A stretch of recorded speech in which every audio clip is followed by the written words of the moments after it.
Hello everyone. Today our topic is related to international business.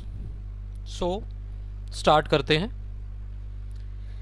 Introduction to international business कि actual में हमारा जो international business है वो क्या है, क्या कंसेप्ट इंटरनेशनल बिजनेस का हमारा होता है. ठीक है, तो सबसे पहले बात करते हैं बिजनेस की, क्योंकि जो हमारा इंटरनेशनल बिजनेस है वो दो वर्ड से बनकर आया है हमारा.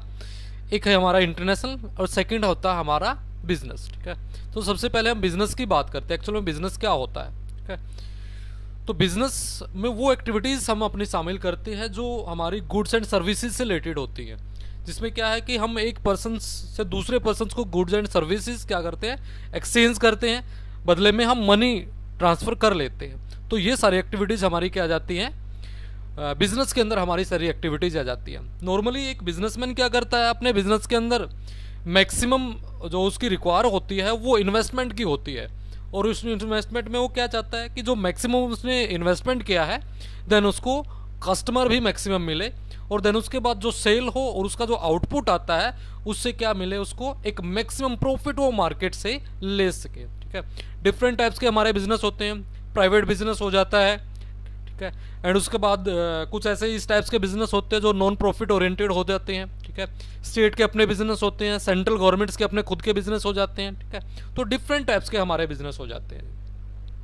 इसके बाद आ जाता है हमारा मेन टॉपिक पर हम आ जाते हैं international business. What is international business, कि एक्चुअल में जो इंटरनेशनल बिजनेस क्या है. सबसे पहले अगर बात की जाती है, बिजनेस हमने अभी पढ़ लिया है. ठीक है, तो इंटरनेशनल क्या होता है कि एक कंट्री की बाउंड्री से बाहर का जो एरिया हो जाता है वो सारा क्या आ जाता है हमारा इंटरनेशनल, उसकी बात की जाती है. ठीक है, तो बात आ जाती है कि एक कंट्री के एरिया से बाहर हमने क्या करना है, बिजनेस करना है. तो उस बिजनेस से रिलेटेड जितनी भी एक्टिविटीज हो जाती है वो सारी हमारे इंटरनेशनल बिजनेस के अंदर काउंट की जाती है, जितनी भी एक्टिविटी हो जाती है. ठीक है, अब यहाँ पर क्या है, जो गुड्स एंड सर्विसेज दोनों बातें यहाँ पर शामिल की जाती है. ठीक है, गुड्स भी हो जाता है हमारा, ठीक है, एंड सर्विसेज भी हो जाती है हमारी.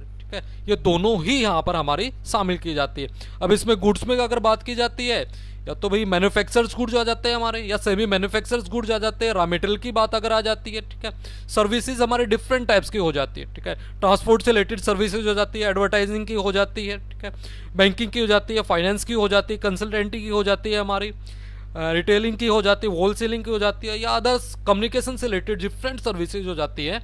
वो सारी हमारी इंटरनेशनल बिजनेस के अंदर काउंट्स की जाती है. ठीक है, जैसे इसमें आपको दिया भी हुआ है. ठीक है, ऑल सर्विसेज हमारी, क्योंकि अब इंटरनेशनल लेवल पर नॉर्मली क्या है, हर टाइप्स की सर्विसेज को हमने काउंट कर लिया है जिनका कि ट्रांजैक्शंस किया जाता है. ठीक है, तो स्किल्स की अगर रिक्वायरमेंट हो जाती है, मतलब कि स्किल को एक कंट्री से दूसरे कंट्री की तरफ ट्रांसफर करना, तो दैट मीन्स वो भी हमारा इंटरनेशनल बिजनेस के अंदर ही काउंट किया जाता है. रिसोर्सेज हमारे जितने भी टाइप्स के हमारे कंट्री में होते हैं, उन रिसोर्सेज को अदर कंट्री में अगर हम ट्रांसफ़र कर रहे हैं. ठीक है, जैसे बात आ जाती है पेटेंट्स की बात आती है, कैपिटल्स की बात आ जाती है, ऑर्गेनाइज स्किल की बात आ जाती है. ठीक है, एनर्जी की बात आ जाती है, मेटल की बात आ जाती है, टेक्नोलॉजी की बात आ जाती है. ठीक है, ये सब भी हमारे इसमें इंक्लूड की जाती है. ठीक है, यह बात आ जाती है हमारे गुड्स के मैन्युफैक्चर पार्ट आ जाते हैं. ठीक है, मतलब कि भाई अभी कंप्लीट गुड्स नहीं जिसको हम बोल देते हैं, या पार्ट्स ही हैं सिर्फ. ठीक है, हम कंप्लीट अपना मैन्युफैक्चर नहीं कर पाते, बट पार्ट्स हम अपने अदर कंट्री में उनको सेल कर सकते हैं. ठीक है, सब असेंबल्स की बात आ जाती है. ठीक है, या असेंबल्स गुड्स हमारे आ जाते हैं, ये सारे इसमें काम शामिल किए जाते हैं. ठीक है, सर्विसेज की बात आ जाती है, फाइनेंस की बात आ जाती है, लीगल्स की बात आ जाती है. ठीक है, इंपोर्ट एक्सपोर्ट्स आ जाती है, हेल्थ ट्रांसपोर्ट्स की बात आ जाती है, कम्युनिकेशंस की बात आ जाती है. ये सारी सर्विसेज हमारी यहाँ पर शामिल की जाती है. ठीक है, इसके बाद आ जाती है स्किल का भी मैंने आपको बताया कि स्किल या मैनेजरल स्किल आ जाती है. ठीक है, दोनों टाइप्स की स्किल भी एक कंट्री से दूसरे कंट्री के पास अगर ट्रांसफर की जाती है तो वो भी हमारी इंटरनेशनल बिजनेस के अंदर काउंट की जाती है. अब बात आ जाती है सबसे बड़ी कि जो हमारा इंटरनेशनल बिजनेस है उसके अंदर डिफरेंट टाइप्स के रिस्क रहते हैं जी हमारे. जैसे बात की जाती है कि भाई करेंसी से रिलेटेड रिस्क हो सकता है. ठीक है, या कंट्री से रिलेटेड रिस्क हो सकता है हमें. ठीक है, या बात आ जाती है कॉमर्शियल रिस्क हमारा हो सकता है, या क्रॉस कल्चर से रिलेटेड हमें रिस्क हो सकता है. तो डिफरेंट टाइप्स के हमारे रिस्क इसके अंदर आ जाते हैं. तो सबसे पहले जैसे हम बात करते हैं कॉमर्शियल रिस्क की बात आ जाती है, तो कॉमर्शियल जो रिस्क है उसमें किस टाइप्स के रिस्क को हम यहाँ पर शामिल कर रहे हैं. ठीक है, तो जैसे कॉमर्शियल रिस्क की अगर बात की जाती है तो इसके अंदर हमारा जैसे वीक पार्टनर. ठीक है, मतलब जो पार्टनर अगर हमारा हो जाता है तो वीक है तो वो भी इसके अंदर हमारा शामिल किया जा सकता है, ठीक है। या ऑपरेशन से रिलेटेड अगर आपको प्रॉब्लम आ रही है तो वो भी हमारा आ जाता है यहाँ पर, ठीक है। एंट्री जो आपने इंटरनेशनल मार्केट के अंदर की है, एंट्री करने का जो टाइमिंग है आपका, वो भी अगर प्रॉपर नहीं है, दैट मीन्स वो भी आपका कॉमर्शियल रिस्क के अंदर काउंट किया जाता है, ठीक है। या आपके जो कंपिटिटिव हैं वो किस टाइप्स के हैं, वो भी यहाँ पर आपके काउंट किए जाते हैं, ठीक है। तो ये आपकी जो स्ट्रेटजीज आपने बनाई है वो भी अगर आपकी प्रॉपर नहीं है तो दैट मीन्स वो भी आपके लिए रिस्क यहाँ पर माना जाता है। इसके बाद सेकंड आ जाता है हमारा करेंसी से रिलेटेड रिस्क की अगर बात की जाती है, ठीक है। सबसे पहले बात की जाती है करेंसी एक्सपोजर, ठीक है।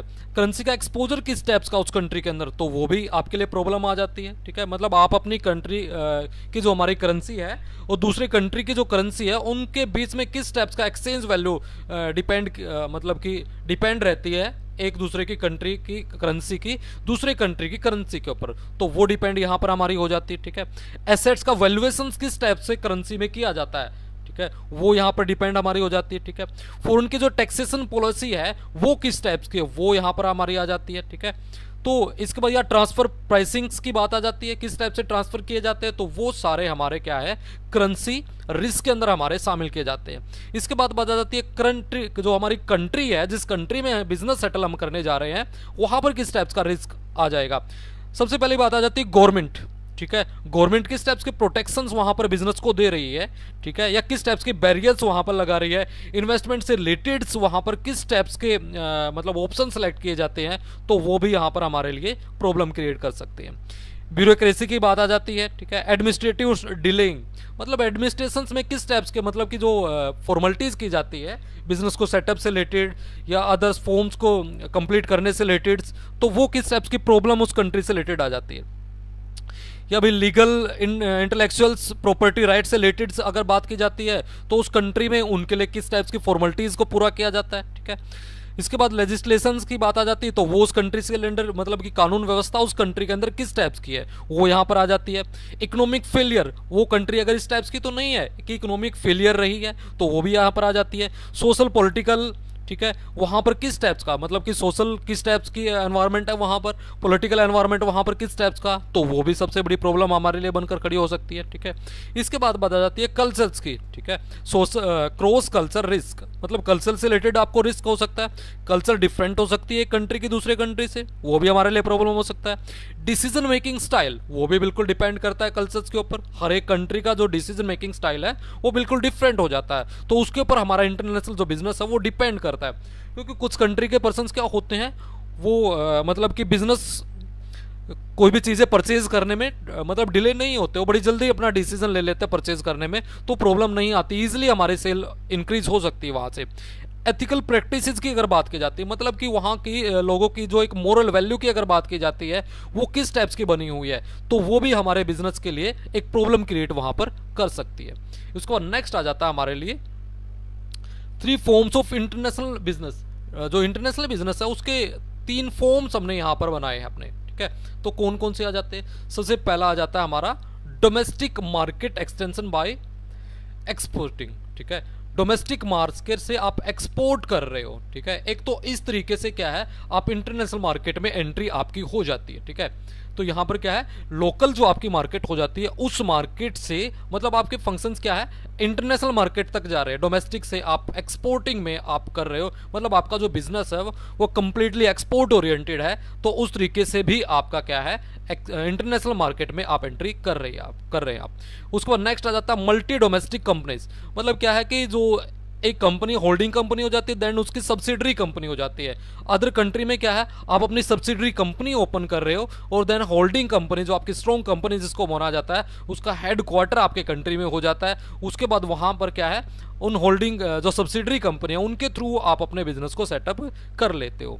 उसके बाद आ जाता है ग्लोबल कॉरपोरेशन, मतलब आपका कॉरपोरेशन किस टाइप्स का जिसका क्या है एरिया बहुत बड़ा है, मतलब इवन मोस्ट ऑफ कंट्रीज को वो क्या है यहाँ पर मतलब एरिया को वो कवर कर पा रहा है। तो इस तरीके से क्या मतलब कि सेंट्रल अथॉरिटी जिसको हम बोल देते हैं उस तरीके से आपका ये काम कर रहा है, तो ये हमारा यहाँ पर आ जाता है। इसके बाद आ जाता है जी the dynamic of international organisation, कौन कौन से डायनेमिक हमारे इंटरनेशनल ऑर्गेनाइजेशन के अंदर काउंट किए जाते हैं, ठीक है। तो सबसे पहले अगर यहाँ पर बात करते हैं तो बात आ जाती है द यूनाइटेड नेशंस की, ठीक है। तो यूनाइटेड नेशन हमारा सबसे पहला डायनेमिक में आ जाता है, ठीक है। दूसरा आ जाता है हमारा मल्टीलेटरल डेवलपमेंट बैंक आ जाता है। इसके बाद नेक्स्ट आ जाता है वर्ल्ड बैंक, ये सभी आपने सुने हैं, ठीक है। इंटरनेशनल मॉनेटरी फंड की बात आ जाती है, ठीक है। WTO की बात आ जाती है, गेट हमारा हो जाता है, ठीक है। ओपेक हमारा हो जाता है, द यूरोपियन यूनियन हो जाता है, ठीक है। Other regional grouping of Nations, ठीक है, मतलब इसके अलग और भी बहुत सारे ऐसे ग्रुप बने होते हैं, ठीक है, मतलब जिनमें कोई भी कंट्री जुड़ जाता है और उसके साथ अदर कंट्री के साथ अपने बिजनेस सेटल वो कर सकता है, ठीक है। इसके बाद आ जाती है ओपेक, OECD, ठीक है, organisation for economic corporation and development. ये क्या है, यहाँ पर किसी न किसी तरीके से इन ग्रुप्स के अंदर जुड़कर आप अदर कंट्री के साथ अपने बिजनेस को सेटल कर सकते हो, ठीक है। बहुत सारे ऐसे ग्रुप बने हुए हैं जिनके साथ आप जुड़कर कहीं ना कहीं अपने बिजनेस को सेटल कर सकते हो, ठीक है। So thank you, please like, subscribe, share my channel edu world of commerce, don't forget to press the bell icon to get new update. Thank you.